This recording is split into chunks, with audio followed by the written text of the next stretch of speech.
Welcome to episode 57 of Communicast, a communication skills podcast. I'm Scott D'Amico, president of Communispond, a global communication skills training organization. Leaders are great repeaters. That is something my guest this episode, Jesse Cole, truly embodies. Jesse is the owner of the Savannah Bananas, where along with his team, they are creating the greatest show in sports. In this episode, we talk about being fans first, the importance of backing up your words with action, and how mindset and stories can help you achieve your vision. I hope you enjoy. Jesse, thank you so much for joining me today. Yeah, fired up to be with you. Absolutely. And I do appreciate you taking some time out of what I am sure is an absolutely bananas schedule. Had to do it. Sorry, couldn't resist. The more puns, the better. Bring them. I'm ready for them. All right. So before we jump too far into this, why don't you maybe tell the listeners just a little bit about you, your journey, and the really exciting stuff that you're doing today?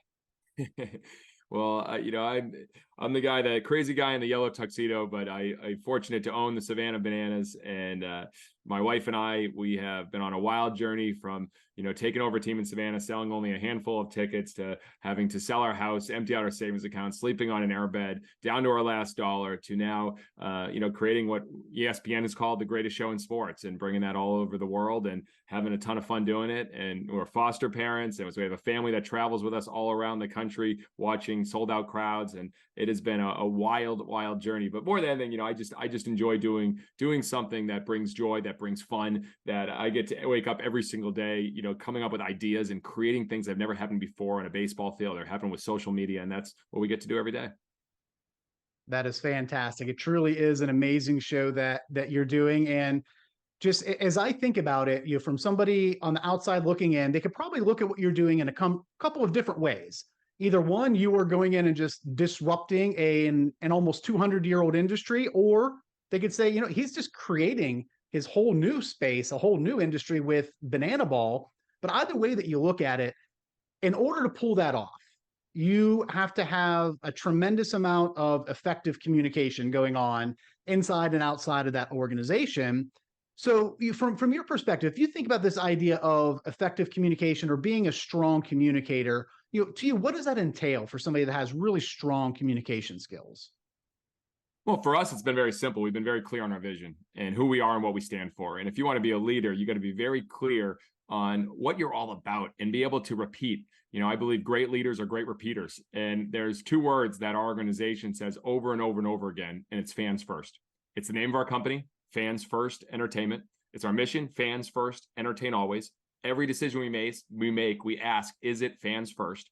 Before every single game, whether we're all over the country, before a major league stadium, wherever we're going, we will talk about what are the fans first stories that we created this past weekend, and what are the fans first moments we're going to create tonight.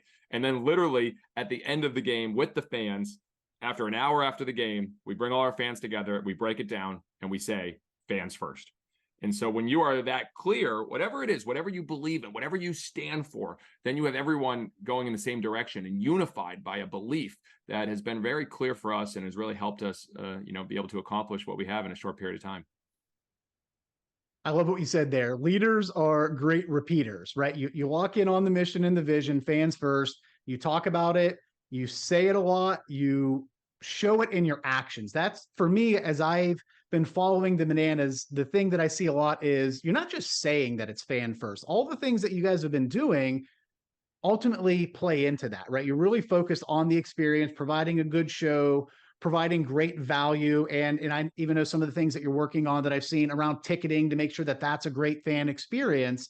So I guess as you're starting off, right, you come in, you're taking over the Bananas, you want to really be fan focused. Like, how do you kind of start communicating that mission and I guess get the buy-in to it? Well, we had zero buy-in in the beginning. I mean, let's be honest. We sold 2 tickets in our first few months. And by January 15th of 2016, we overdrafted our account. We were out of money. So, we were talking, but people had to see it. I think everyone's, you're a great marketer. You guys are marketer. No, all we do is we don't just talk about what we're going to do. We show what we do. And so people had to experience our game. And so, a great communicator, a great leader, it's not just being able to talk about it, it's being able to show it. And then that backs it up. And so, for us in the beginning, it was all right, let's put ourselves in our fan shoes. And I think so many people, they talk about, oh, we're customer centric, we're customer focused, yet they do things that they don't even like. Like, for instance, ticket fees, convenient fees, service fees, nickel and diming, whatever it is, adding all this term on like language on contracts that just is not fan focused or customer focused. And so we said, all right, what is one of the things that frustrates us so much about going to a sporting event? We said, it's getting nickel and dimed. It's you come in, you pay your ticket, then there's ticket fees, then there's convenient fees, then there's service fees, then there's taxes you pay, and then you come in and you buy your $7 burger, your $6 drink, and all of a sudden at the end of the night, it's ridiculous. So when we first came in, before we even noticed, we said, hey, guys, you haven't experienced us, but we're going to be fan focused. This is what we're about. Every ticket includes all your burgers, hot dogs, chicken sandwiches, soda, water, popcorn, dessert, all night long. And there's no ticket fees, no fees. It's $15 total. Nothing hidden.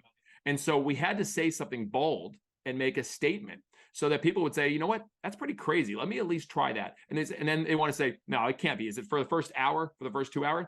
And no, we're like, it's the entire night. And now, did we know how to do it? See, that's the thing people don't realize. We had no clue how to do it. There was no one doing it. And the first night, we didn't realize people would go through 10,000 pieces of meat in an hour. All right. The lines were over 2.5 hours. It was actually not fans first at all. But most people would have given up and said, you know what, we can't do it. And we said, no, we got to make adjustments. If you have a perfect vision of what that looks like in the end, and I had a vision of everyone in our stadium be able to get food within 5 minutes at any place, at any time. A kid, hey, can I get a soda, Mom? Just go. You're all set. Can I get a hot dog? You're all set. Don't pulling money out of your pocket. None of that. And so you have this vision and you write it down. This is what I envision our experience to be like. And then just commit to it. And if you're not there at first, what can you do to get one step further each day? And so that's it. We said in the beginning, this is what we're going to try to do to get people to understand that we aren't like everyone else. We are different. We are fans first. And then we're going to figure it out as we go. I think really to be you fans first, customer centric, whatever you may call it in your particular industry, you need to build trust. And what I've seen is one of the best ways that you've built trust is you're creating alignment between what you say and what you do ultimately, right? In order to have trust, it's easy to say something. It's easy to say we're customer centric, but then are you backing it up with all these other things from ticketing, contracting, the vendor experience, whatever it is? So that's just fantastic to see. And a big part of that is just coming from innovation and ideation. And I saw a post recently that you put out on LinkedIn, I believe, and I'm sure it was across multiple other channels around your idea sessions. And the name is escaping me at the moment when you have these big idea sessions, but rather than just going into a room and say, okay, let's come up with 20 ideas or whatever, it's challenging. But can you talk maybe a little bit about that approach that you take in those idea sessions? Of course. And yeah, it started as Idea Paloozas. So we'd have the whole team. And now as we're, hiring multiple full-time people every week, they're more focused, called OTT sessions, over the top ideas. And that can really, OTTs, that can really move the needle. And yeah, I think it's something that most leaders, and they don't put enough emphasis and focus on, they say, oh, it's just brainstorming. No, we don't call it brainstorming, because it is a very focused, planned out strategic idea session with a specific goal to accomplish at the end of it. And what we've realized with everything is quantity leads to quality. Everyone's like, how'd you build your following? And it is shocking to me that, we have almost 15 million followers and, millions more than major league teams on social media. It doesn't make sense. Even our second team, the Party Animals, have more followers than every major league baseball team. So how did you get there? Well, I told the team, post every day and let's learn every day. The more we do, the faster we learn. And so the reality is we want to build lots of ideas and then just start testing. Most people don't have the thick skin and the ability to challenge, do things that aren't going to work.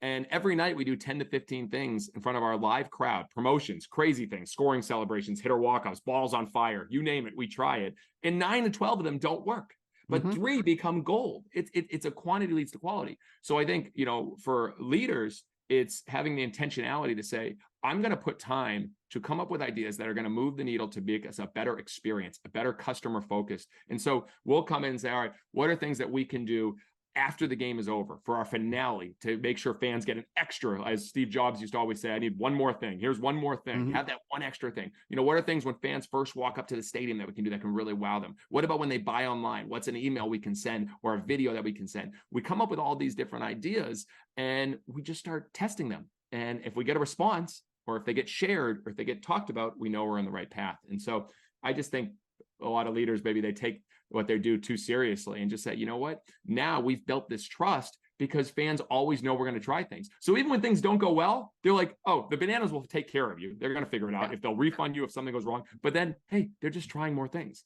And so now they're defending us, which we've been able to build that through so many ideas and so many experiments over the years.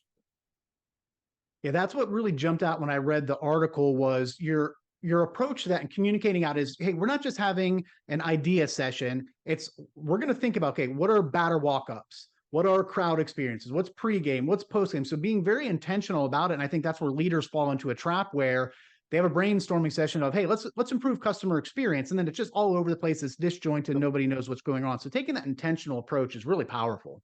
So I'll give you an example, like merchandise. So when you were sending our merchandise, this was years ago, we're like, all right, should we send it in a regular box like everyone else? They're like, nope. One of our mottos is whatever's normal, do the exact opposite. So we said, all right, what can we do? All right, yellow custom box. All right, yellow tissue paper. Could we write a note that says this has been sprinkled with potassium?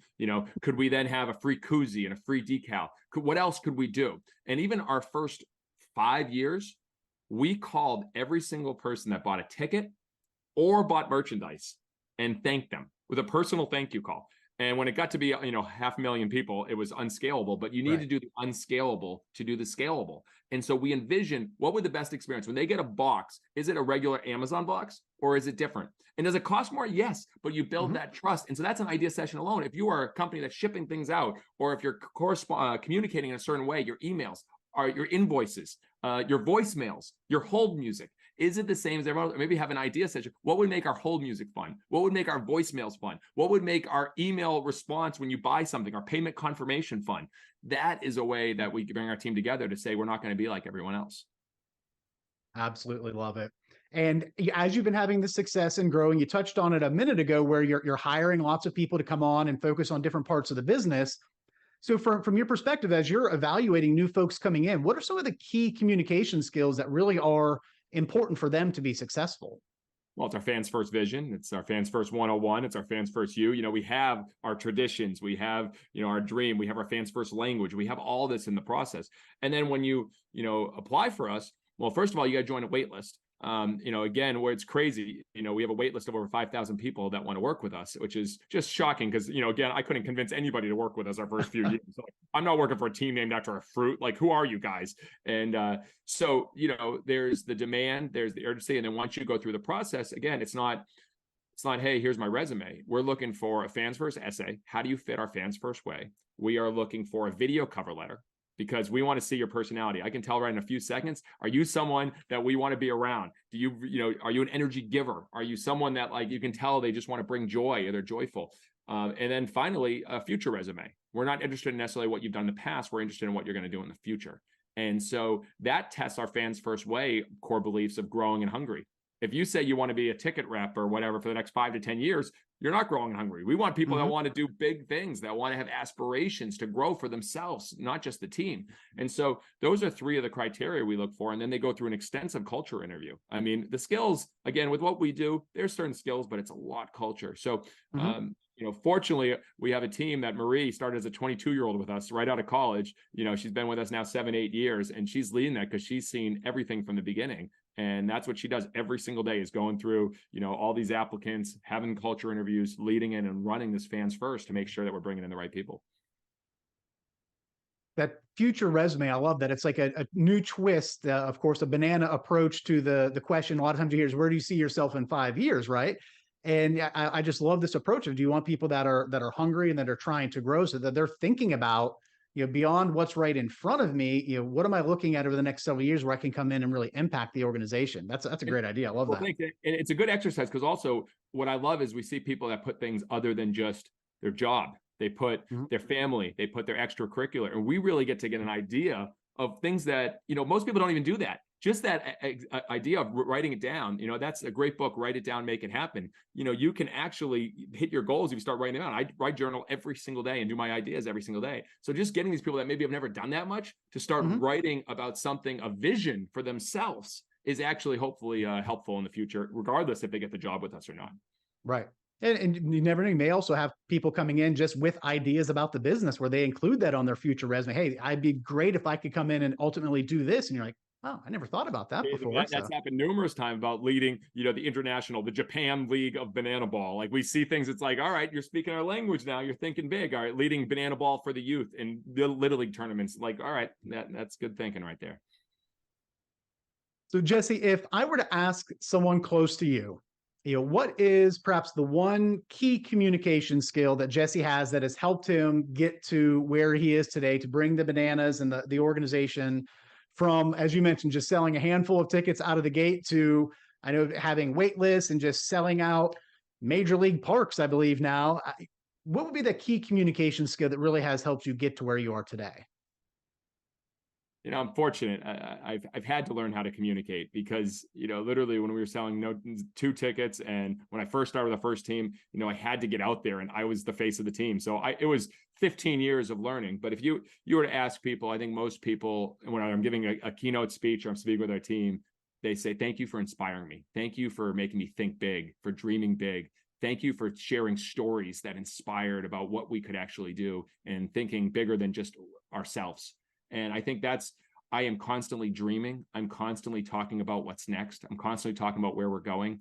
And, a year and a half ago, I was telling everyone we're going to be selling out Fenway Park. And I was telling everyone, hey, we're going to sell out a cruise ship. We're going to be taking this thing all over the world.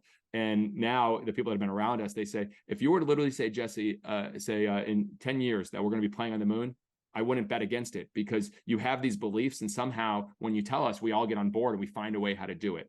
And so I think as a communicator, if you can really make people believe in something bigger than themselves, it's more powerful than you'll ever know. The thing that really jumped out there to me is the use of stories. If you're trying to make big changes, disrupt things, and as you said, kind of do the opposite of what everyone else is doing, to get people to buy into that really does, I think, take effective storytelling just to be able to achieve the mission and kind of keep that momentum going. Well, I'll go deeper on that. I mean, there's macro stories of the story that you're a part of, and then there's micro stories. So if you zoom out, I mean, I barely shared how we were sleeping on the airbed and going $30 a week for food to Walmart with a $20 bill and a $10 bill, and we'd show up, and that's all we'd have to eat for 42 meals. Like, I remember that vividly. Like, there's a macro story of where we went through. That's like, hey, we've gone through this, from the doubters and people saying you'll never sell a ticket, you're an embarrassment to the city. When we left the league to go to Banana Ball, and everyone said this is Jesse's joke, they're gonna fail, they'll never, like, there's all those criticisms that we have. But then there's the micro stories about the people on our team that created moments, that like the shy introverts that came out of their shell and started making huge impacts and running our company. And like so many of these stories that whenever I give a keynote, I have about 20, 30, 40 stories to choose from that hopefully can make people see themselves in that story or see someone they know in the story. And that's where the inspiration comes from. So it's the personal stories, the big personal stories, and then getting into sharing examples that I really try to focus on when I'm, leading or teaching our group or teaching someone else. Spot on. Yeah, that's the best way to really inspire people is when you have those stories, and then, as you said, they can see themselves in that. It may not be been that exact scenario, but I know a number of things that you've shared in your recent book just about the experience and the struggle that you went through with buying the team, trying to get things up on the ground, the first time you went to the new stadium to check it out, and just everything that you ran into there. It's just being able to articulate that in a way that people can make it their own is just fantastic when it comes to inspiration. As you think throughout your life and your career, Jesse, who has been somebody that perhaps influenced your communication style? I know you've definitely worked to develop it. You've grown a lot over the past 10, 15 years, as you mentioned, but who's someone from throughout your life that has really played a big part in your style? Maybe what's something that you took from them, tweaked, and it's now part of your toolkit? It's a good question. I mean, I'm looking right over the screen right now, and I've got thousands of books. And so when I read, I go very deep. So I've read every book on Amazon, every book on Apple. I mean, The Grateful Dead, Circus of Life, anything that's in the entertainment or doing really innovative stuff. And, I've obviously, I mentioned Steve Jobs before, the way he communicates. Obviously, there's books just solely on the way he communicates and inspires. But I think the craziest thing is my dad is a complete introvert, the exact opposite of me. But what I learned from my dad that I still think about regularly today is two things. When I was a kid, I came up to the plate as a shy little 5-year-old kid for the first ever baseball game, t-ball game. And I was nervous out of my mind. And my dad tells a story all the time. I'm walking the plate and I'm scared. And my dad yelled, "Jess, swing hard in case you hit it. And I literally just I was like, what? And he always would say that. And that simple, powerful thing has stayed with me. Swing hard in case you hit it. And then from there, as I watched him battle cancer, 10 years ago, in two forms of cancer, the size of a tumor, the size of a pear outside his liver, and he was in a bad spot. And every day I would call him and check in on him, and I'd say, Dad, how you doing? And he'd go, Jess, I'm great. And I go, Dad, really, how you doing? Yes, I'm great. What's going on in your world? What are you guys doing today? What's going on? And every day, and there was one day I called him, and he said, I go, Dad, how you doing? He goes, I'm good. But what's going on with you? And I found out, I talked to my stepmother. He goes, he almost didn't think he could make it through the night. He battled the chemo, and it was the worst I've ever seen him. He was on the ground. And he said, good. And literally 2 months later, he was cancer-free and remission. And the doctors at Beth Israel said he was the most positive patient they've ever met. And the reason why he defeated the cancer was his positivity. And so now today, 10 years later, I'm best friends with my dad. He travels all over the country to watch what we do. And I think about the positivity and how everything that he looked at, I'm great. And so when I communicate, no matter if it's a down story, a down thing, I always finish up on a high and try to finish on where we're going, the opportunity, the positivity, the outlook, because I watched as my dad battled that. I watched my dad say, swing hard in case you hit it. That positive mindset has driven me with everything. And that's how I think of how I communicate. Oh, that's such a great story. I'm so glad to hear that. And yeah, mindset is massive when it comes to not only just communication, but I think all aspects of life.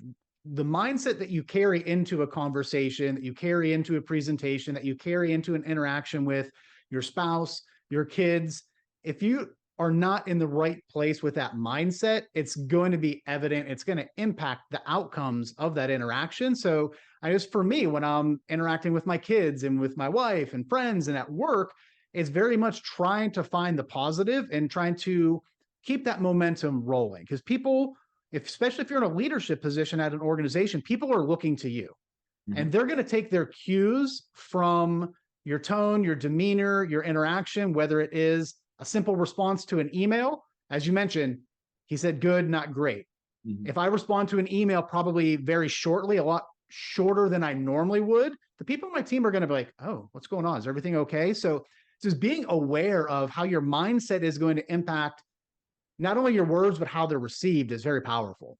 I love that. Let me give two things on there, which I think is you're so spot on with the mindset. I think also a key is to how can you hedge your bets and control the situation to the best of your ability. This is something Walt Disney, one of my biggest mentors, did very, very well. It's why he was the first one to ever set up only one entrance at a theme park, because he wanted to control how you walked in, what you saw, what you smelled, how you felt. He wanted everything controlled, the beginning and the end, the first impression and last impression. And so I was giving a lot of keynotes starting out, and I would come up on stage and, the crowd's all sitting there watching. And I remember I was giving a speech right after a Hall of Fame speaker. He got a standing ovation. It was huge. And then I came in from the side, and everyone's like, oh, another speaker. And I was already in my mind in a negative way. This Hall of Fame speaker got a standing ovation on this guy. I'm closing for him, which was crazy because I was a young guy. I shouldn't be closing for him. And I already put myself in a bad spot. And after I made my first few remarks and was quiet, I had already doomed myself for that speech. Remember, one of the remarks was he didn't deserve the main stage, which stayed with me for a while. So I actually worked on my intro to get, hey, in my intro, play some music, do this, and get everyone standing. And so literally now, when I come running in the back, everyone is standing. Fortunately, now people know who we are and what we're doing, but they're all standing. I'm already fun. So my mindset is already hedged to create this unbelievable speech because I'm feeling that. And so I think a lot of times before you talk, what is that prep you do? What's that intro? What is that creativity you do? And then how do you control it? And instead of sending a message or an email, we do this all day. I send videos on my phone to people. So instead of sending a text message, hey man, just thinking about you. Thanks so much. That meeting yesterday was awesome. I felt so fired up, inspired. I can't wait. They see the tone, they see the energy, they see the passion, they feel it. They get that message as opposed to, hey man, thanks. Yesterday was fun, which there's no tone to. So that's very intentional as well that I think you can do to help control the whole situation. Yeah, and little things like that might take you 10 or 15 seconds to fire off that message are going to have just a resounding multiplying effect on the organization. It's a great note for leaders. Listen, we're all busy, but if you really are focused and intentional, you can find ways to make change and to positively impact whether it's customers or people in your organization on a daily basis with very, very little effort, quite honestly. Yes, 100%.